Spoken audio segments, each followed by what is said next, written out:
Hey guys, Javier here with The Real Javier Novo with another episode of The Minimalist Kitchen, cooking off the prison grid, where it's my pleasure to share with you the meals that I've learned over the years that were satisfying, gourmet, but at the same time very cheap and affordable for you and your entire family. Today, I'm excited to make a dish that has been a famous dish, especially in the history of the outdoors, cowboys, and things like this. It's called the Mountain Man Breakfast. There are many variations of it on YouTube and on the internet, and it's a breakfast that cowboys would make that has a lot of nutrients packed into each portion that could be slow cooked all day. You see, they'd go out and work and so on and so forth, and they could cook this in sort of a Dutch oven outside over coals and leave it there 4 hours. Well, we're going to do the home version of this. I'm lazy today, so I'm going to do it on the stovetop, and I'm going to put some twist of my own into this. You can see if you like it, but we're going to be doing this Mountain Man breakfast, so please join me in my kitchen, the Minimalist Kitchen, as we start to make this inexpensive, satisfying meal for your family. Let's cook off the prison grid. Let's get food independent. Let's get independent in every aspect of our life. So I present to you the Mountain Man Breakfast.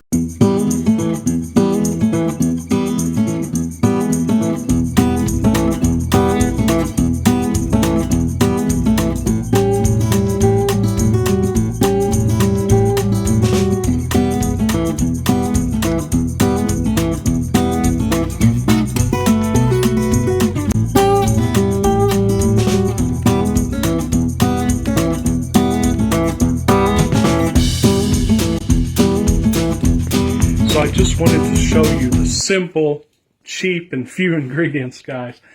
This is all the ingredients, guys. I've got one white onion. Could have used a yellow onion, but it doesn't really matter. One red bell pepper. We're going to use 10 eggs in this, guys. We're going to show you how. Some extra sharp cheddar cheese. Some turkey bacon. Some beef chorizo, which I really like. Some Lucerne butter. All of these ingredients, which cost me less than $20, probably I think less than, well, 5, 6, 7, yeah, about $15 or so dollars. This is going to feed 2 people for about 3 days, guys, and we're looking at breakfast and lunch. One more thing, guys, one russet Idaho potato, which we're going to show you what we're going to do with this to make this a very special meal indeed. And guys, you know me here in the Minimalist Kitchen, here cooking off the prison grid. I like to have everything mise en place. So I'm going to start cutting, starting with my onion. I'm going to get all the ingredients cut and prepared. It's what they call in the industry mise en place.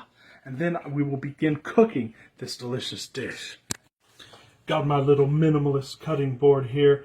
And you know, I like to cut onions semi-professionally. Here, I cut the end off here, and then what I do is, I'm only going to use half of this onion. I'm going to use the other half for something we're going to make tomorrow. We're also going to put it on the Minimalist Kitchen. I cut it, then I peel the entire layer off here, guys, because what I realize is that upper layer is usually pretty hard. Believe me, people who are eating my food sometimes tell me, why'd you leave that hard layer in there? I've learned from trial and error. I'm going to toss this. I'm going to put this in the fridge so we can use that later. I'm going to put that in a bag there. I'm going to fridge this up. Throw this away. I'm a little bit of a neat freak in our kitchen here. So now what I'm going to do is I want to cut these in small pieces. So I'm going to get them cut light. So usually they'll stay on there because you don't want to cut to the root. You want to cut to the root here, as you know, and then stop. Because it's going to be a safety factor later while we're cutting. So you cut it like so, cut like so. Some of those came off. That's all right. And then I'm just going to start cutting these like so. If you can see here, I'm just going to start cutting it like this. So start cutting it like so into smaller pieces, because those are going to incorporate themselves in the dish. They're going to incorporate themselves into the flavor of what we're trying to cook there. That's our onion. I'm going to go ahead and put that aside. We're going to throw the root away here because it's got all kinds of stuff probably don't want to eat. I'm going to grab this handy bowl here, and we're going to go ahead and put the onion in that while we wait. Then I'm going to show you what else we're going to do here in 1 second here. There we are. It's a good onion. Sort of, they'll break it up. Now what I want to do is I want to cut the peppers while we're here, while we're cutting, right?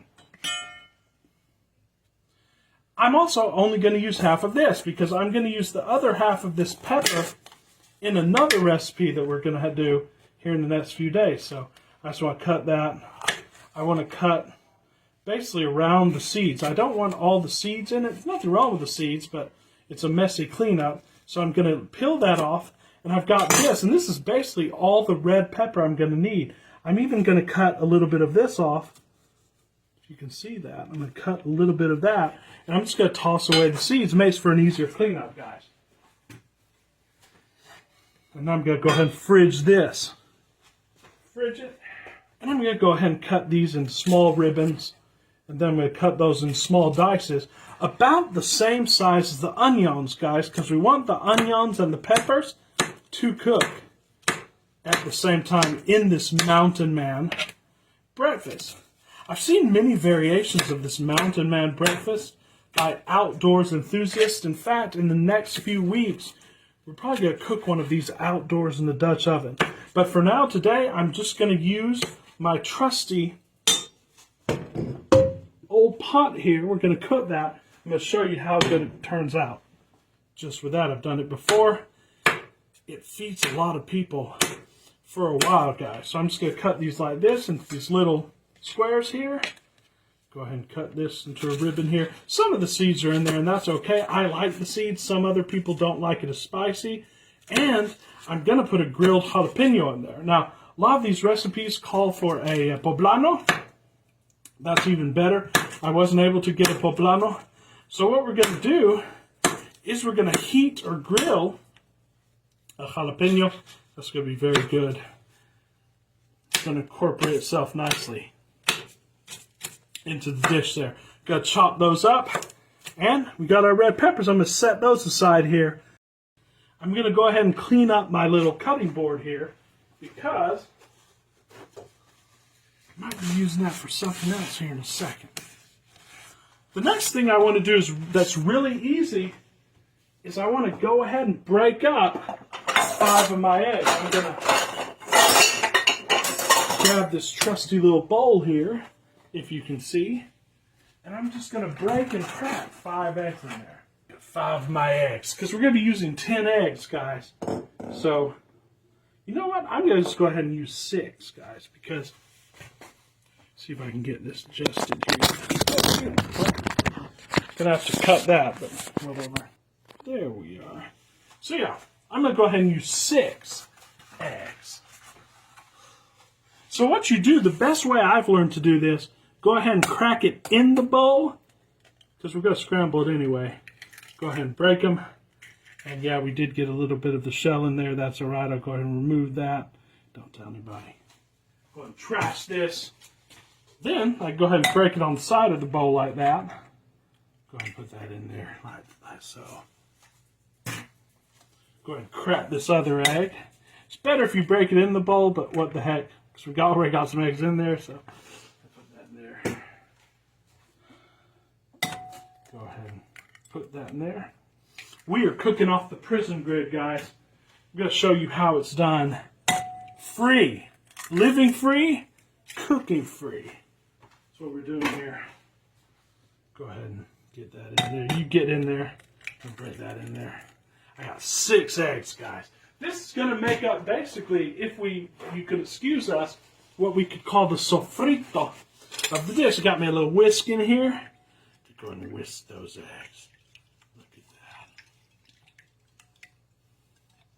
Now, right this second, I'm not going to add any salt or pepper to it because we're going to add salt and pepper while we're cooking the dish.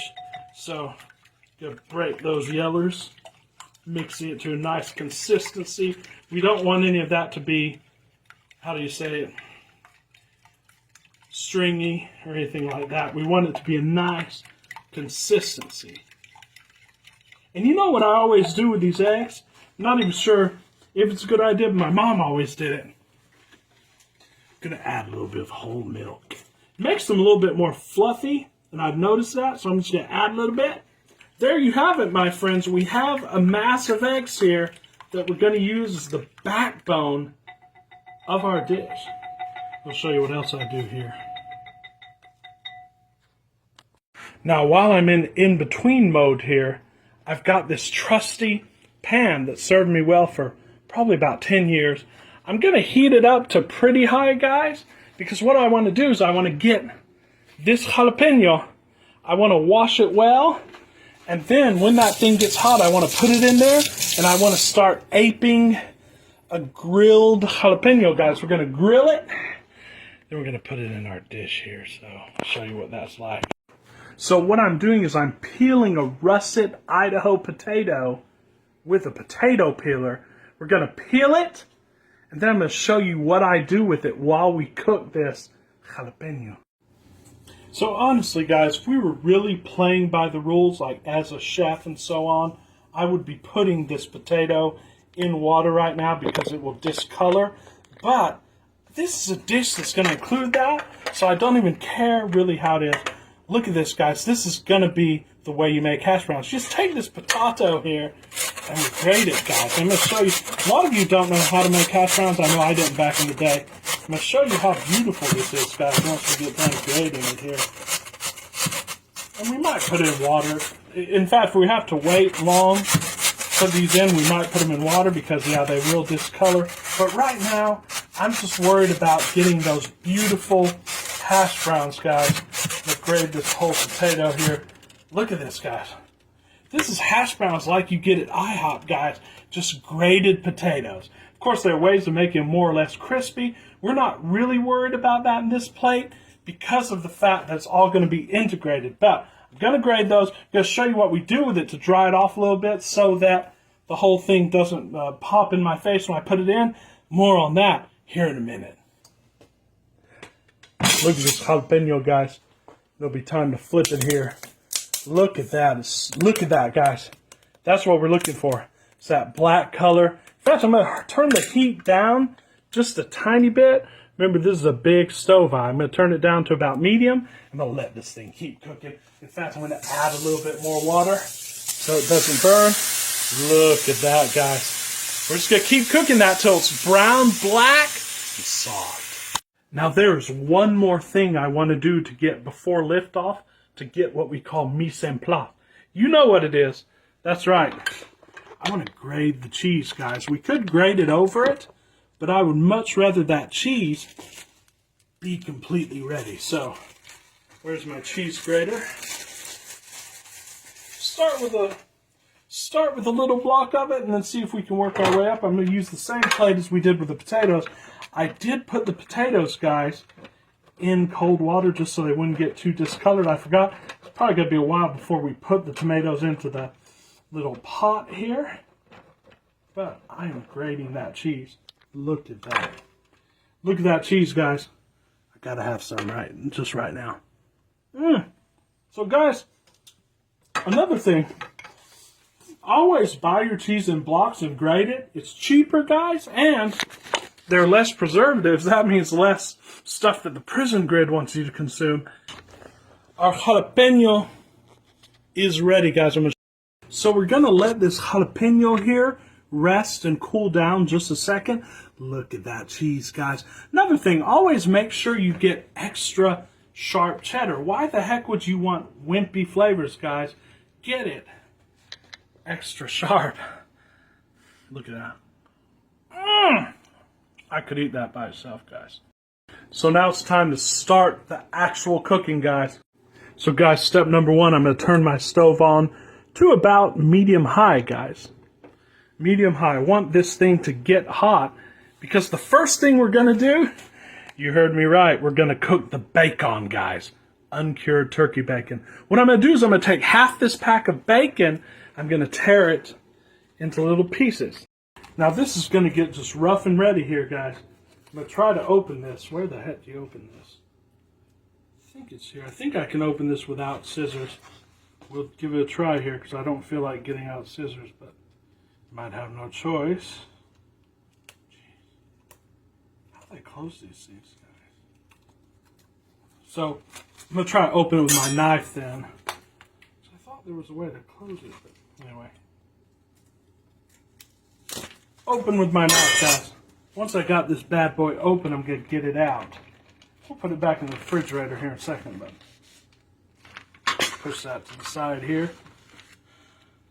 I want to get half of that deliciousness out, and I want to go ahead and take these and sort of tear them like so, because we're going to be putting them later in smaller pieces on top. And I'm just going to start throwing these into the pot there.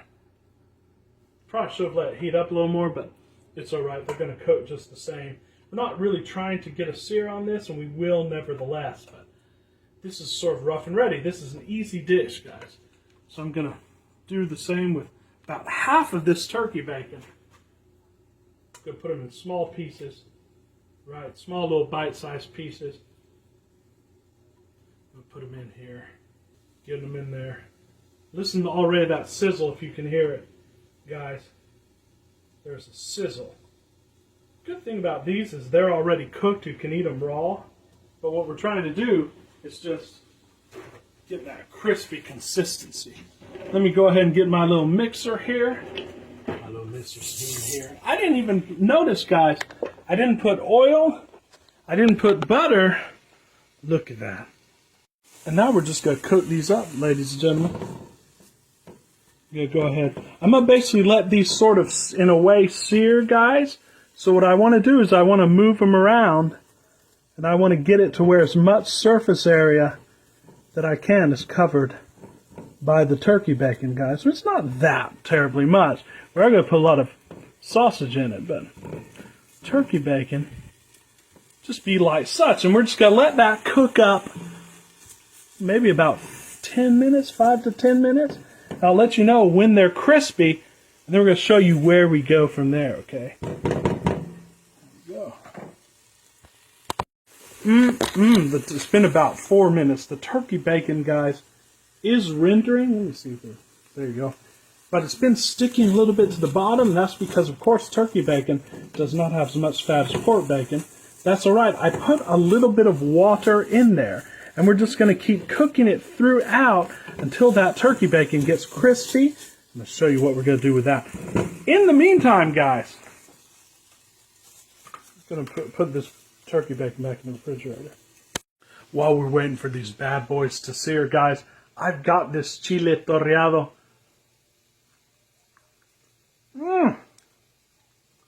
Spicy, but not too spicy. And what I'm going to do is, I'm going to cut it, guys. We're going to incorporate, it is pretty spicy actually, but not too spicy. We're going to incorporate it into the dish. So I'm just going to get my trusty knife here, and we're just going to cut it like so. Now it's nice and soft. I'm not taking the seeds out of it.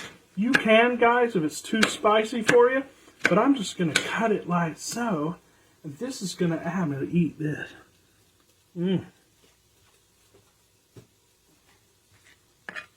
This is going to add body. It's going to add texture. I'm going to chop it up like such. It's going to add aroma. It's going to add spice to that dish, guys. Look at that. Look at that. So good. It's rendering, guys, especially the way it is now with the turkey bacon, guys. It's going to stick to the bottom. Remember, I'm just going to keep putting handfuls of water in there. Keep putting handfuls of water in there. Get that off the bottom. Let all that integrate, incorporate, while at the same time becoming crispy, guys. This is going to be a dish not to forget, guys. Trying to cover as much of the surface area as we can. This is going to be kind of a Canadian bacon-ish version of the Mountain Man breakfast, guys. And we're still waiting on this delicious turkey bacon, guys, to totally sear. This is the most involved part of the dish where I'm putting in the ingredients. But this is one of those dishes that then slow cooks probably for less than an hour. 30 minutes to an hour to a few hours, guys. You can do it in the oven for a few hours, or like we're going to do sort of shortcut on the stovetop. I love these slow cooked dishes because it's reminiscent of what we're truly trying to get life back to here on the Real Javier Novoa, guys. It's time to contemplate. It'll give you time to talk to your family. It'll give you time to sit down and talk in order to become all that you want to be, in order to become great.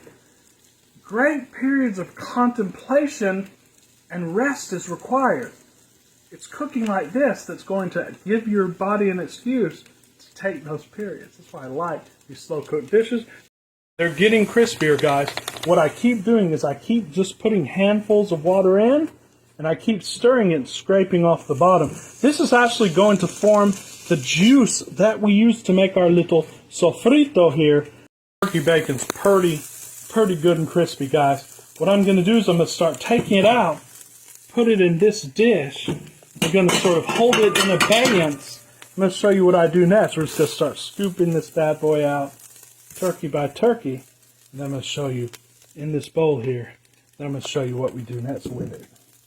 So now we got this cooking bowl saturated with the juices of the turkey. What are we going to do next? That's right, some beef chorizo. I'm going to go ahead and open this, probably over here with a knife. Open it. Open this right here. We open it. And I'm basically just going to squeeze it into this juice-laden pan here. Listen to that, guys. There we go. We're going to squeeze this in. We're going to show you how we cook it up.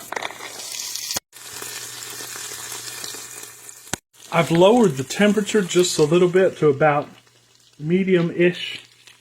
The chorizo is searing quite nicely, guys. We're mixing it up. I keep adding water again, so it won't burn, guys. You want to keep adding handfuls of water. I'm literally getting a handful of water. We just add that. That way it'll keep cooking, but it won't burn, guys. It's a good technique. Turning the temperature down, it's getting to a consistent cooking. This is going to be delicious. I'm not even going to have to put hardly any spices in this because the spices are all in this chorizo, guys. It's very delicious. It's about ready, guys. It's about ready. Next thing I'm going to do, guys, is add the rest of the elements of this sofrito. It's ready to add, guys. We're going to add the half the onion, white onion. Get all that.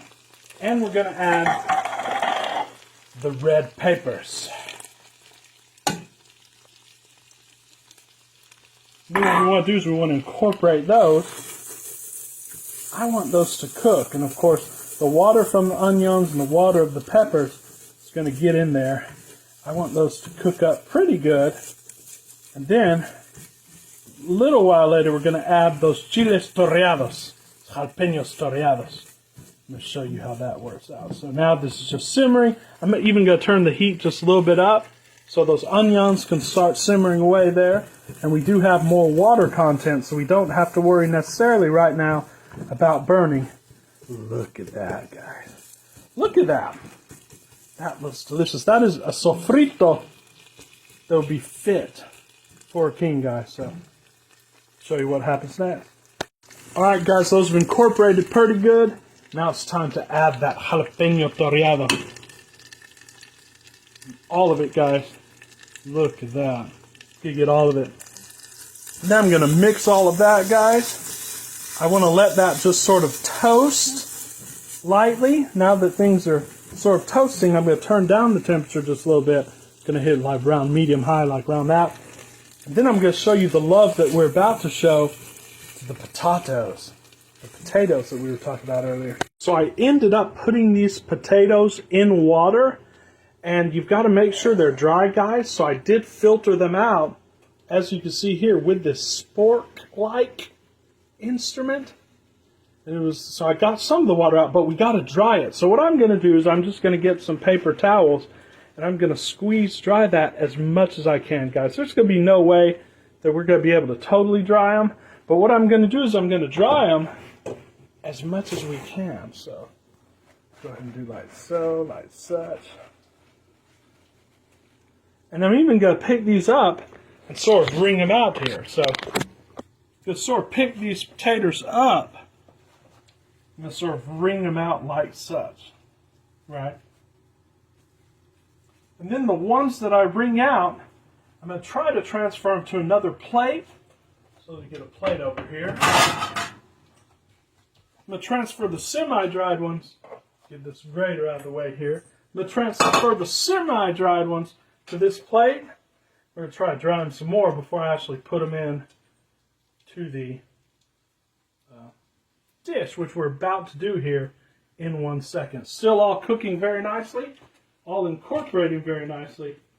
Trying to get as much of these potatoes dried and out as possible, so I'm going to get more paper towels. We can get them out like such. These are really wet down here. Just squeeze it out. I'm going to try to dry them as much as humanly possible. We'll get them to this plate, sort of semi-dry. There we are. The paper towels there. Get some of these out. Sort of shake them off. Right. Won't be needing this anymore. Then we're going to go ahead and try to dry these one more time. Get some paper towels. We're going to try to dry them. Get them as dry as I possibly can. And there we go, guys. We dried them up as much as we possibly could. I'm going to show you how we are going to incorporate these taters into the rest of the dish. Since we're fixing to add potatoes and eggs in here, I'm going to get a good portion of butter, guys, because I want this to sort of be ready for the eggs. Got a good portion of butter there. I'm going to let that sort of incorporate and cook in. That's going to be good, guys. Some chorizo and some butter. Looks good, guys. So while we incorporate the butter in, I'm going to be grabbing one of the stars of the evening, the potatoes. I'm just going to pour these in, guys. Look at these hash browns, guys. Just like IHOP. Now we're just going to incorporate these in. Look how delicious that looks, guys. Look how delicious that looks. We're actually going to incorporate that in, and we're going to cook these until the potatoes are completely cooked throughout. Could take a few minutes. Again, we can put a little bit more water in there.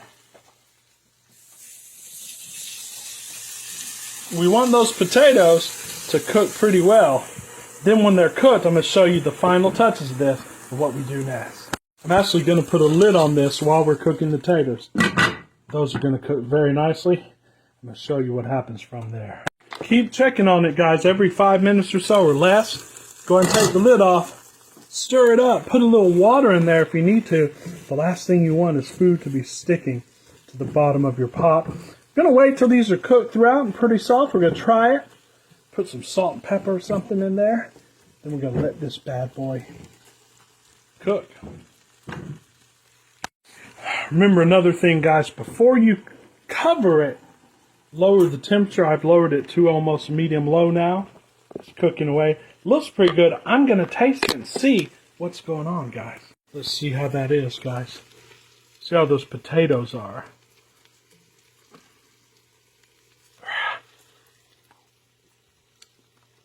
Tastes really, really good. They still need a few minutes, so still gonna give about 5 more minutes. Look at that. Those taters are gonna take a minute, guys. Let's see them now, guys.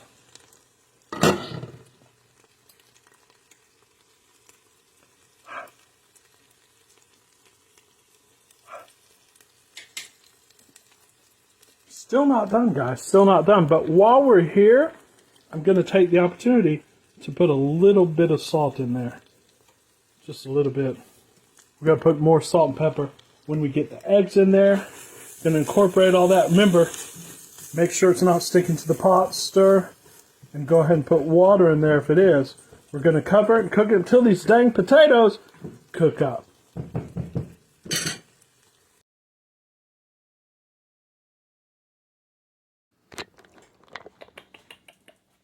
¿Qué tal? ¿Y tú qué? ¿Quieres queso, mi niña? Let's tráete un quesito. ¿Quieres queso, mi niña? You like it? She likes it. She is my harshest critic, so.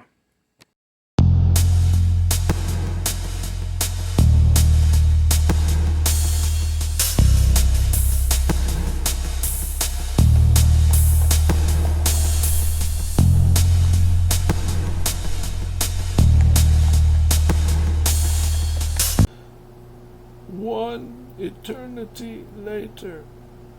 So guys, I just tasted the potatoes. Finally, they are pretty soft. You could call them al dente. They're soft but not too soft, but it's the perfect time now. And guys, this is my favorite time of the dish because here's where it becomes slow cooked. Notice I've already turned the temperature down. Too low, guys, or a little bit over low because this is hot in here and it packs a high temperature. What we're going to do now is I'm going to add these eggs, and I'm going to try to do it in as even a way as I know how. So,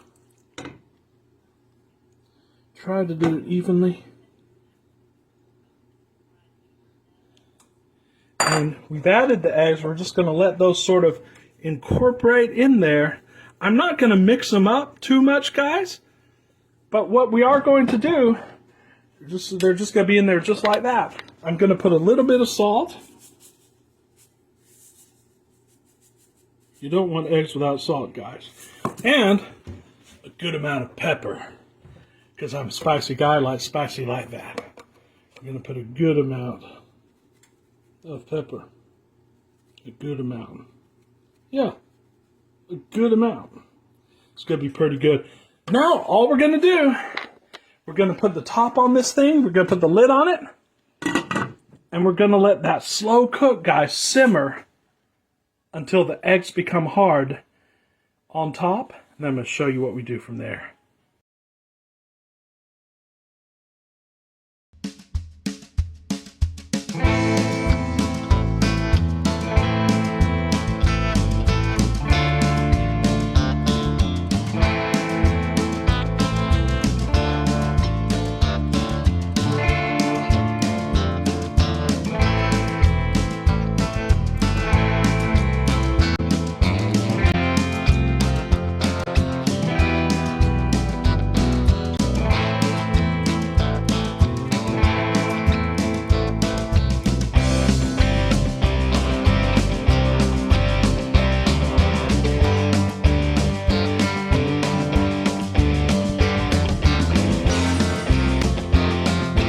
Let's see how this is cooking, guys. Don't worry about the bacon, guys.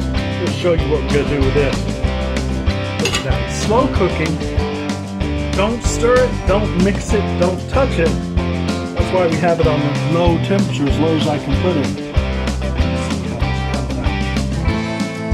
This is an electric stove, thanks to the, we won't go there, but there's hot spots here, so it's cooking more in other spots than it is in others, or some spots than it is in others. So I just keep turning our pot here, and the heat will eventually get to most of it. And we're just going to continue slow cooking this, waiting for all those flavors to incorporate, and waiting for the eggs to actually become solid. At least on top, and I'm going to show you what we do.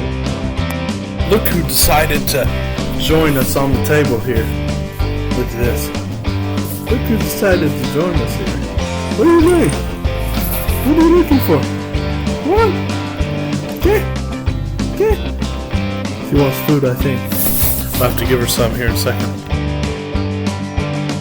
Well, the eggs are hardening up, guys. They're still, again, it's cooking unevenly because this is an electric stove on the prison grid, but the eggs are hardening up.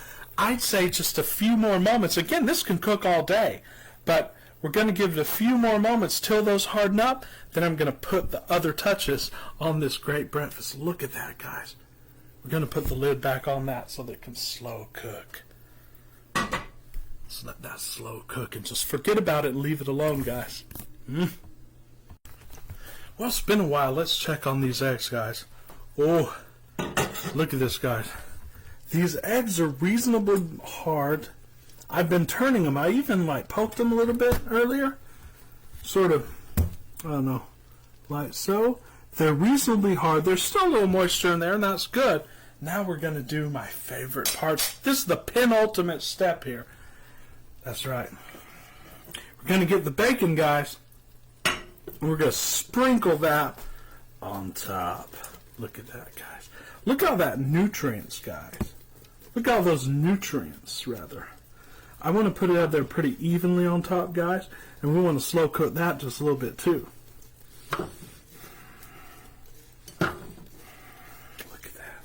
Look at that beautiful turkey bacon, guys, just over the top of this Mountain Man breakfast, guys, which, incidentally, we're having for dinner. It's a great meal to have for dinner.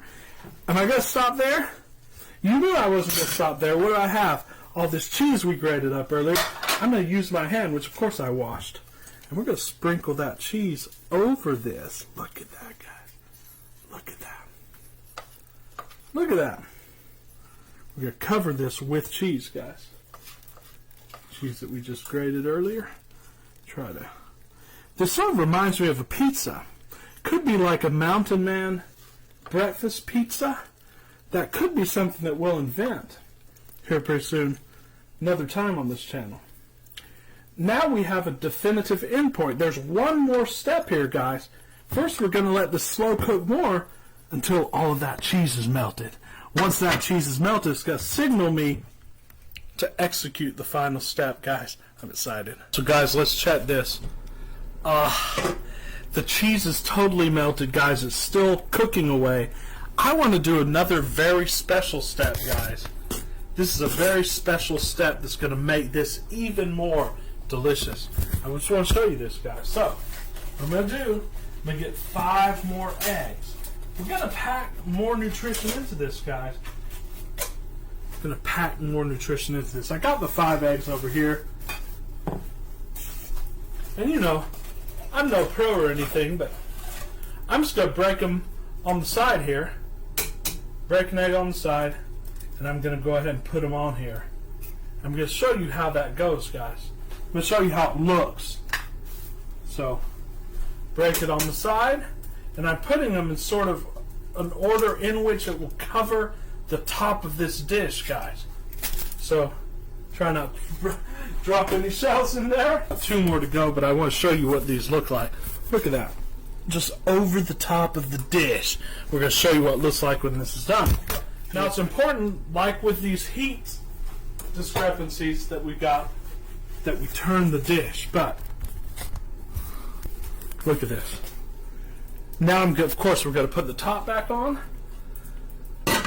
And we're going to let this cook until the eggs on top are cooked. In fact, what I'm going to do, I've seen people do this, and I'm going to break the yolk on the top, guys, because we sort of want that yolk to be broken. So I'm going to break the yolk. So I'm going to break it, break it, break it, break it, and break it. So you're going to get a sort of over medium or over hard egg on that. It's going to cover the entire dish. It's going to be that much more nutrition. So don't go away. See the final iteration of this and how it tastes.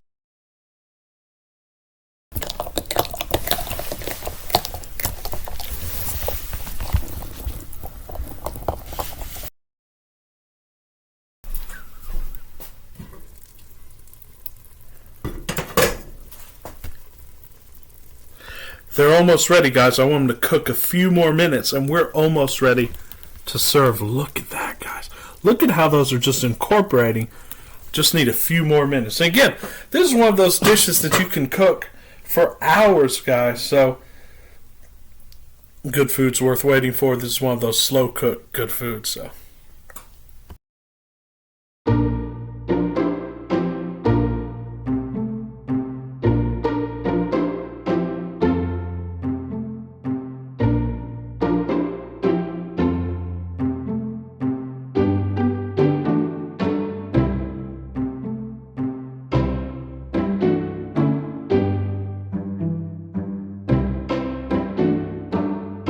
Alright guys, so this is ready. We're ready to go, guys. Look at this. It could cook more, but look at that. Look how the eggs are just beautifully incorporated. It's like a casserole, guys. And I noticed the chorizo I'm using is really greasy.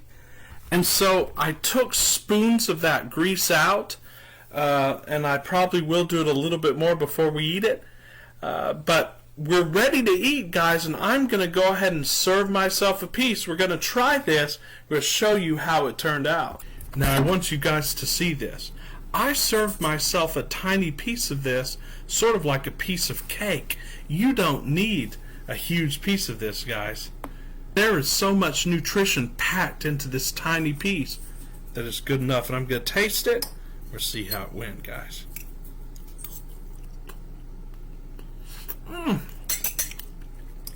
Guys, there's a panoply of flavors in this. I taste the chorizo, which is well cooked. I taste the potatoes. I taste the cheese. I taste the turkey bacon. I'm